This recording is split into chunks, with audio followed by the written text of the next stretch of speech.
क्या silver screen का सबसे बड़ा मिस्टर परफेक्शनिस्ट अपनी असल जिंदगी का सबसे खतरनाक विलन है?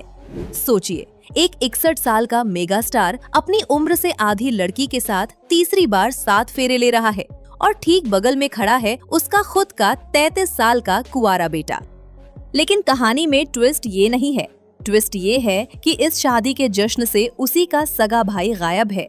वही भाई जिसने कभी कैमरे के सामने चिल्लाकर इस सुपरस्टार के एक्स्ट्रा मैरिटल अफेयर और एक नाजायज बच्चे का कच्चा चिट्ठा खोल दिया था। जहां बड़ा भाई शादियों की हैट्रिक बना रहा है, वही छोटा भाई 59 की उम्र में आज भी तन्हाई की जिंदगी जी रहा है।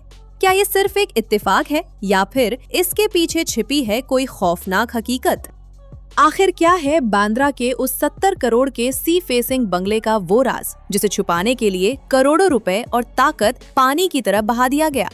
चलिए समय के पहिए को पीछे घुमाते हैं और बॉलीवुड के इस सबसे पेचीदा किरदार का वो चेहरा देखते हैं जो हेडलाइंस में कभी नहीं आया। तारीख और वक्त कोई भी हो, लेकिन मुंबई के बांद्रा में स्थित 70 करोड़ रुपए के उस सी फेसिंग पेंट हाउस के अंदर का नजारा हैरान करने वाला था। बाहर मीडिया का कोई शोर नहीं, कोई चमचमाता रेड कारपेट नहीं, सिर्फ स्पेशल मैरिज एक्ट से जुड़े कुछ कानूनी दस्तावेज और कमरे में मौजूद चुनिंदा 100 से 150 बेहद करीबी मेहमान। 60 की उम्र पार कर चुके आमिर खान 47 साल की गौरी स्प्रेड के हाथों में हाथ डाले अपनी जिंदगी का तीसरा पन्ना लिख रहे थे।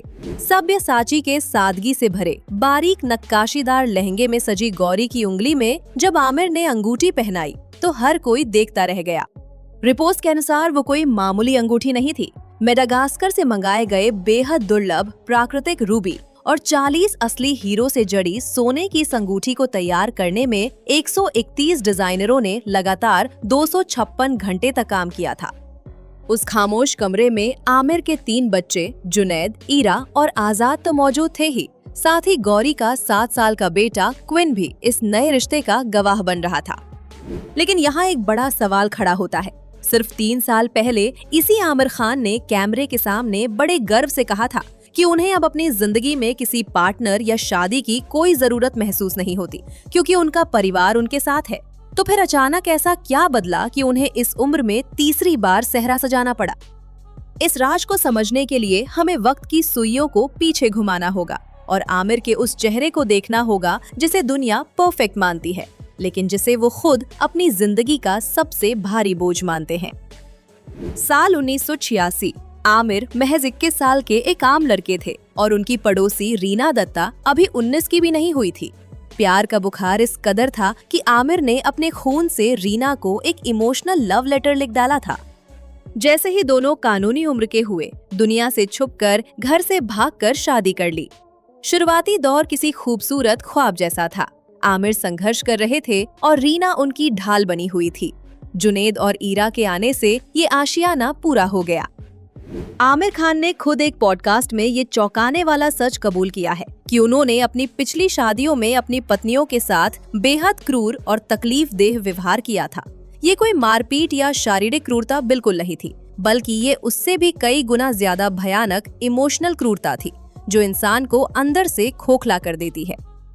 आमिर एक ऐसे वर्कहॉलिक बन चुके थे जिन्हें परिवार के जज्बातों की कोई परवाह नहीं थी। जब भी घर में कोई अनबन होती तो आमिर का ईगो जाग जाता। वो अपने चारों तरफ एक ऐसा सन्नाटा खींच लेते थे जिसे सहना किसी के लिए भी नामुमकिन था। आमिर के मुताबिक वो एक ही कमरे में एक ही बेड पर अपनी पत्नी के बगल में लेटे होते थे, लेकिन लगातार 4-4 दिनों तक उनके मुंह से एक शब्द नहीं निकलता था। रीना बात करने के लिए मिन्नतें करती, रोती, बिलखती, पर आमिर का वो विशाल अहंकार पिघलता नहीं था।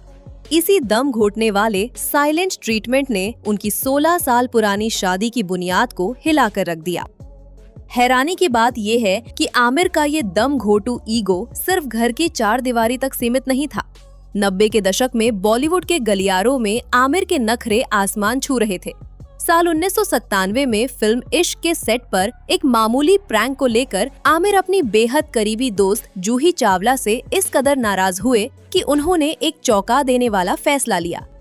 अपनी जिद में अंधे होकर आमिर ने जूही से पूरे 7 साल तक बात नहीं की। वो सेट पर उनसे 50 फीट दूर बैठते थे। रीना दत्ता ने लाख समझाया पर आमिर टस से मस नहीं हुए।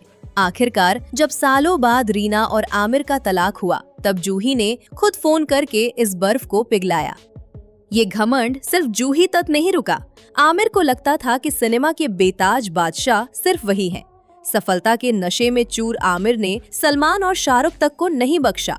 कल्ट क्लासिक अंदाज अपना अपना के दौरान सलमान के काम करने के तरीके और उनके लेट आने की आदत से आमिर का गुस्सा इस हद तक बढ़ गया कि उन्होंने कसम खा ली कि वो सलमान के साथ कभी काम नहीं करेंगे। उन्हें लगता था कि सलमान अनप्रोफेशनल है और उन्हें एक को-स्टार नहीं बल्कि किसी असिस्टेंट की तरह ट्रीट करते हैं। वही शाहरुख खान के साथ तो उनके कोल्ड वॉर ने सारी हदें पार कर दी थीं। साल 2008 के आसपास आमिर ने अपने ब्लॉग पर लिख दिया था कि उनके केयरटेकर के कुत्ते का नाम शाहरुख है और वो उनके पैर चाट रहा है और वो उसे बिस्किट खिला रहे हैं। हालांकि शाहरुख ने इसे हंसकर टाल दिया, लेकिन इंडस्ट्री समझ चुकी थी कि आमिर खुद को भगवान समझने लगे हैं। यही वजह थी कि जब फराह खान ने ओम शांति ओम के गाने में कैमियो के लिए उन्हें इनवाइट किया, तो उन्होंने ये झूठा बहाना बनाकर मना कर दिया कि वो तारे जमीन पर की एडिटिंग कर रहे हैं और अगर वो 2 घंटे के लिए भी सेट पर आए तो उनकी फिल्म पूरे 6 महीने लेट हो जाएगी। इस झूठ को उन्होंने सालों बाद खुद फराह के सामने कबूल भी किया। अब आते हैं आमिर खान की जिंदगी के उस सबसे काले और रहस्यमयी पन्ने पर, जिसे पैसे और पावर के दम पर इतिहास के पन्नों से मिटाने की पूरी कोशिश की गई।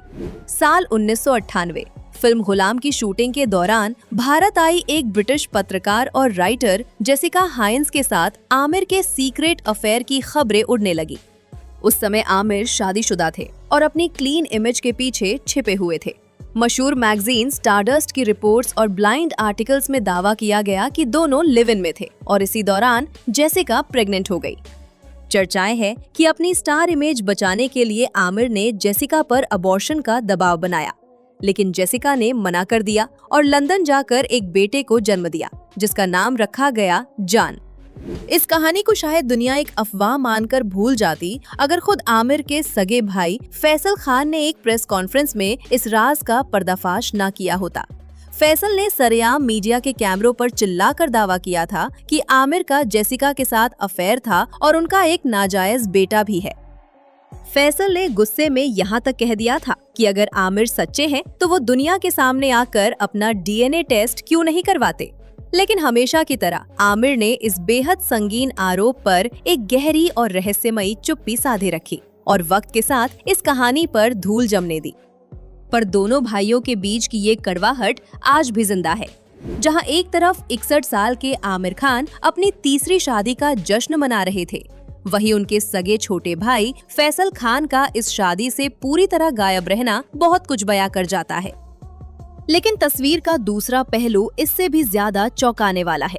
एक तरफ आमिर खान 61 साल की उम्र में तीसरी बार दूल्हा बन रहे हैं और दूसरी तरफ उनका सगा भाई 59 साल की उम्र में आज भी अकेला और कुंवारा जिंदगी काट रहा है। ये सिर्फ किस्मत का खेल नहीं बल्कि दोनों भाइयों के बीच सुलग रही नफरत की गवाही देता है। सालों पहले फैसल ने आमिर पर उन्हें जबरन घर में कैद रखने, पागल साबित करने की कोशिश करने और जबरन दवाइयां देने के जो खौफनाक आरोप लगाए थे, उसने इस रिश्ते की बची कुची डोर को भी काट दिया।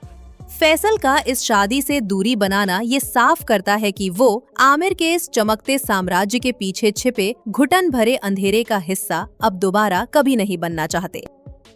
साल 2001 में फिल्म लगान के सेट पर आमिर की जिंदगी में किरण राव की एंट्री हुई। 2002 में जब रीना से तलाक हुआ तो आमिर गहरे डिप्रेशन में चले गए थे। वो गम भुलाने के लिए शराब का सहारा लेने लगे थे। उस मुश्किल वक्त में तमाम गिले शिकवे भुलाकर सलमान खान ने उन्हें संभाला और डिप्रेशन से बाहर निकाला। इसके बाद किरण राव के साथ उनका रिश्ता आगे बढ़ा और 2005 में उन्होंने शादी कर ली। लेकिन किरण के लिए भी ये सफर आसान नहीं था। उन्हें मां बनने के लिए एक लंबा और दर्दनाक शारीरिक मानसिक संघर्ष करना पड़ा, जिसमें उन्होंने कई मिसकैरेज झेले। लेकिन हैरानी की बात देखिए, इस बेहद नाजुक दौर में भी आमिर का वही पुराना टॉक्सिक ईगो दोबारा बाहर आ गया। जिस साइलेंट ट्रीटमेंट से उन्होंने रीना को तोड़ा था, वही ठंडा और क्रूर व्यवहार किरण के साथ भी शुरू हो गया। किरण भी कई रातें अकेले रोते हुए काटने पर मजबूर हुई। साल 2011 में सरोगेसी के जरिए बेटे आजाद का जन्म हुआ, लेकिन तब तक इस शादी की नींव कमजोर हो चुकी थी। इसी बीच साल 2016 में आई दंगल। फिल्म तो ब्लॉकबस्टर रही, लेकिन इसके साथ ही गलियारों में गॉसिप्स का बाजार गर्म हो गया। फिल्म में उनकी बेटी का किरदार निभाने वाली फातिमा सना शेख और आमिर के अफेयर के दावे मीडिया में तैरने लगे। दोनों के पिकल बॉल खेलते हुए वीडियोस वायरल हुए। आखिरकार साल 2021 में जब आमिर और किरण के तलाक की खबर आई तो लोगों ने इसका जिम्मेदार फातिमा को ही माना, जिसके बाद आमिर ने कैमरे पर आकर साफ किया कि उनके तलाक की वजह कोई तीसरी महिला नहीं है। इसके बाद वक्त का पहिया घूमा। आमिर की फिल्में फ्लॉप होने लगी और बॉक्स ऑफिस पर उनकी बादशाहत कमजोर पड़ने लगी। जो गुरूर कल तक 7वें आसमान पर था, वो जमीन पर आ चुका था। और इसी ढलती उम्र के मोड़ पर उनकी जिंदगी में दोबारा एंट्री हुई गौरी स्प्रैट की।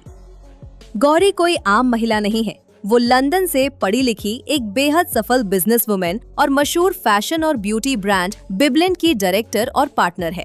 उनके दादा फिलिप स्प्रैट एक ब्रिटिश कम्युनिस्ट थे, जिन्होंने भारत के स्वतंत्रता संग्राम में भी हिस्सा लिया था।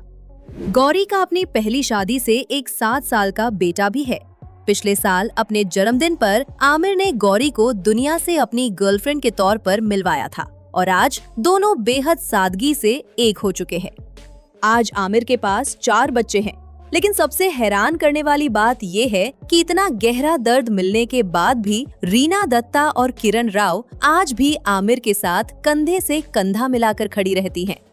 अब ये आमिर खान का वो माइंड गेम और मैनिपुलेशन स्किल्स है जो अपनी एक्स वाइफ्स को आज भी बांध कर रखे हुए हैं, या फिर वक्त की मार ने सच में आमिर को एक बेहतर इंसान बना दिया है। और रीना किरण का दिल इतना बड़ा है कि उन्होंने आमिर की हर गलती को भुला दिया।